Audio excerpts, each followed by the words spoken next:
Hi, it's me again with Corel Draw Tips and Tricks, and I thought I was through with this, but somebody suggested instead of using the line, just use two rectangles. And this will work. I'm not going to say it's going to be any faster, but I've got a rectangle, and I've got it about where I want on that S. I'm going to hit Control D and make a duplicate.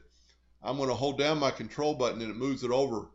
And I cannot move up and down. I can only move equally.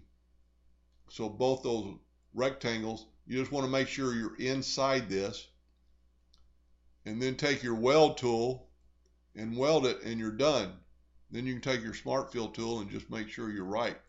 Now, the only reason I decided to do this video is in case you did this and then you realize, well, I don't like that.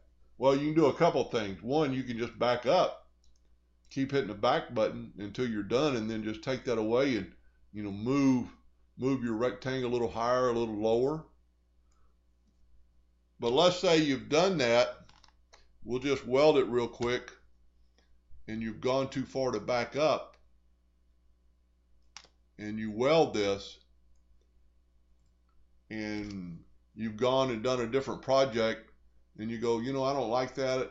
Well, a couple things you can do. You can make the lines longer.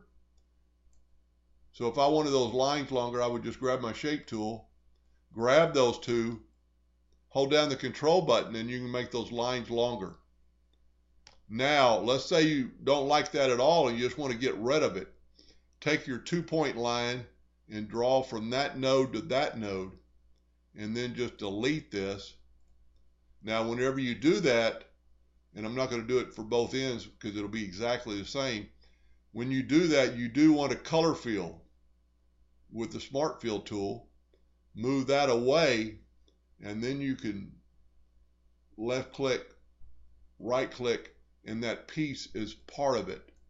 Where this, the piece isn't part of it. The piece is still right there because it didn't weld it together, it didn't glue it together, or however you want to say it. So if you use a smart fill tool, you make sure it's basically welded together again.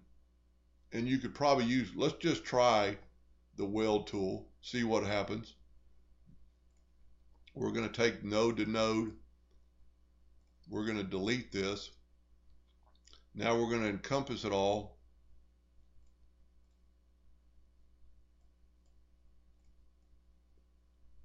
And we're going to weld it together.